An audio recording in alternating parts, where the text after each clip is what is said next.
Viewer discretion is advised. So to start us off, a dormitory is a building on a school campus that has rooms where students can live, also a large room with many beds where people can sleep.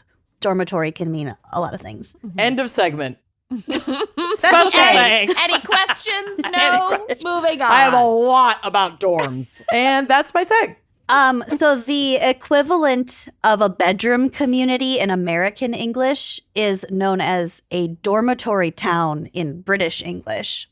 Weird, okay. Oh, just like where people sleep before commuting? Yeah. Okay. Isn't that kind of weird? Yeah.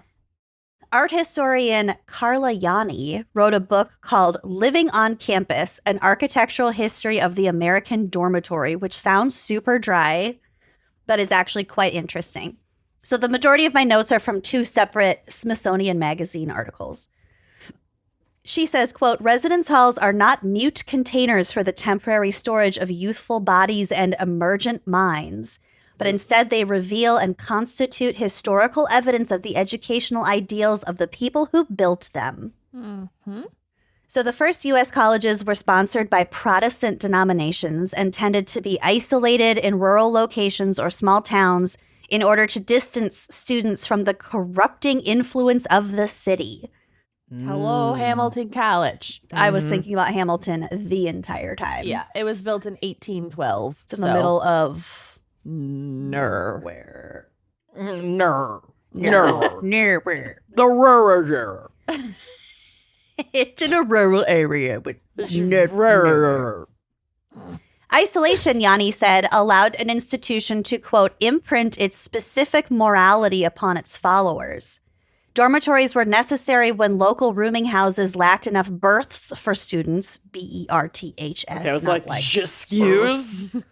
Like birth, Still- not birth. Low birth rate. Mm-hmm. There was a low birth rate in these local rooming houses. But they also fit with the missionary spirit of these early institutions. Administrators emphasized the need for a moral education as well as an academic one, so the undergraduate experience took on a semi-monastic aura. Yeah, my college was literally like a city on a hill in the middle of nowhere. And it was like impossible to get anywhere from there. Mm-hmm. There's like a church, there's like a chapel. Yeah. Yeah. Which is a chapel on top of a very steep hill, and everything happened at the top of the hill, and then like once a week you would like venture down the hill to get dollar drinks at the one dive bar and then somehow find a way back up the hill. Because it's not like there were cabs. No, there wasn't Uber, there wasn't Middle of nowhere. no, yeah, it was nothing. Mm-hmm.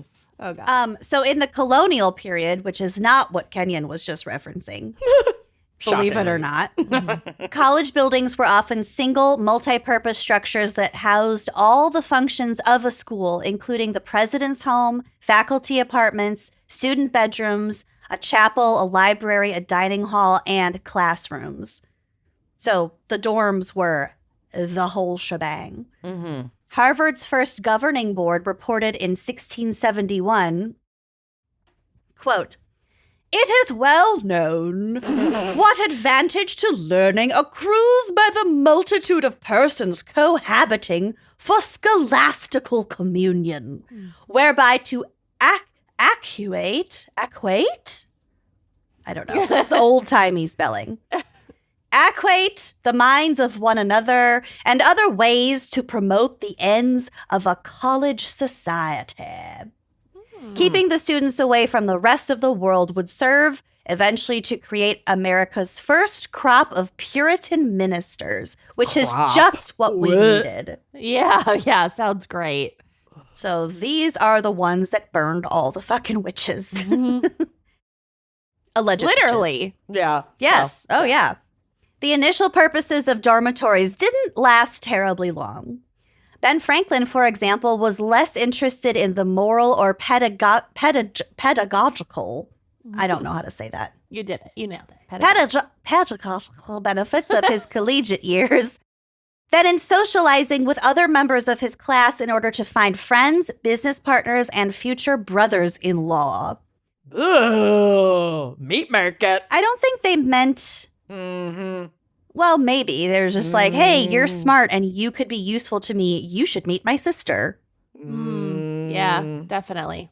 This gave rise to purpose-built fraternity houses, the first of which was the Zeta Psi House at the University of California, Berkeley in the 1870s, which was really just a house funded by alumni.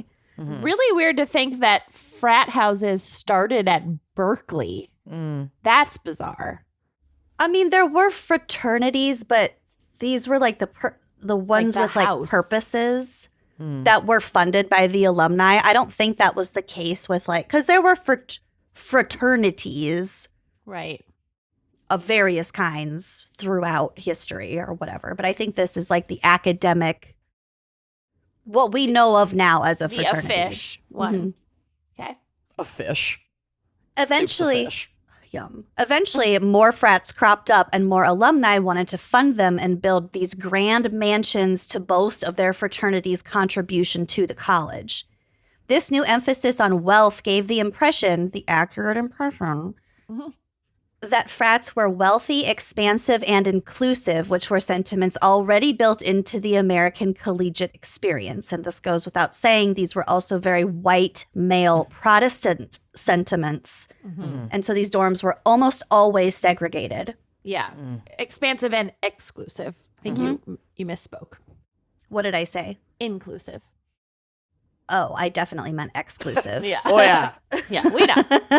Okay. Exclusive, white, male, Protestant, and segregated. So, for example, the Harvard Indian College was built in 1655 specifically so that white students wouldn't have to live with Native students.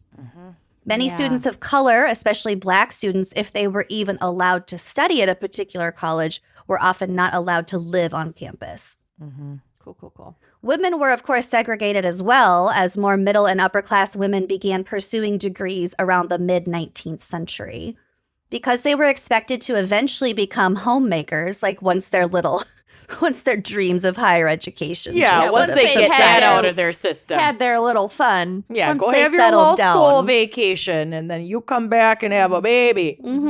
So they didn't live in dormitories. They lived in buildings that were more like cottages that reflected a real home, so they could like practice Train. their Ugh. domesticity. Gross. This also made it easier for male students to evaluate potential future wives. Oh, Isn't that gross? oh my God. I mean, I'd love to live in a cottage on a college campus, but not for that reason. I don't want to No. be evaluated by my like tidying Hookups. ability. Can you Oh my imagine? God. I just want it for like witchcraft and being left alone. Right. Yeah. Cottage core. Yeah. Exactly. What else would you use a cottage for? Right. The early 20th century brought a dose of environmental determinism to college dorms. So that means like your environment determines your status in life. It was a really like Victorian concept. But anyway, so in the early 20th century, we had like kind of a Victorian resurgence / like death throes. So Okay. that Awkward. concept was brought to the college dorms, introducing deans and other university administrators to help guide students into responsible and civic-minded adulthood. So they sort of acted as parent figures. And weren't there also like dorm mothers for like Totally. male and female dorms where they like, oversaw like the cooking and the, I mean, there are still those people in fraternities RA. and sororities. Yeah. There's still like, in a lot of them, an older person who lives there who cooks for you and like keeps shit under control. That's wild to me. Yeah. So there were these parental figures, I think a lot more commonly at this time. But thanks to the GI Bill and after World War II, a new influx of students challenged this emphasis on campus living. So living on campus, because there simply was not enough space to house all of these people who now wanted to go to college. And had the means to for the first time. Yeah, we talked about like the rise of the middle class and how like post World War II was just like a huge upheaval economically and socially, and whatever. Because the government subsidized education. Who would have thought? Yeah. And That I mean, could it's help also, build the middle class. and it's also important to note that like the government subsidized education, which is great, but they subsidized For white education people. and housing for white people. Right. Like pretty much exclusively, including with the GI Bill with like all this dog whistle language. So like, you know, that's part of it too. I mean, I Like, think let's give economic advantages to a middle class that we particularly want. I very intentionally did not go into the Right. a white lot. supremacy aspect of American colleges because It's everywhere. It's in everything. It's man all. it's too much for this episode. Yeah. This is not where we're going today. Mm. Okay, so more people wanting to live on more people attending college, more people wanting to live on campus, issues with housing. This led to the growth of the type of modernist high-rises that this author Carla Yanni's colleagues so lamented. I guess I skipped that part. Basically, she started writing this book because she was talking to some of her fellow professors at a college, and they were like, look at these hideous fucking buildings. Like, who built that? What were they thinking? And she's like, That's my thesis now. what do you mean, what were they thinking? Let's dive in. I mean, Hamilton, again, had, it was a small campus, but it was cut in half. There was like a central like road down the middle. And on one half was like the original old college with like the old pretty buildings and like old campus and new campus. Yeah, literally, You mostly lived on old campus, but then your junior and senior year, you were in new campus. I feel like With the rugby guys. I feel like a lot of college campuses are split up like that. yeah, we literally called it the light side and the dark side. New campus was ugh.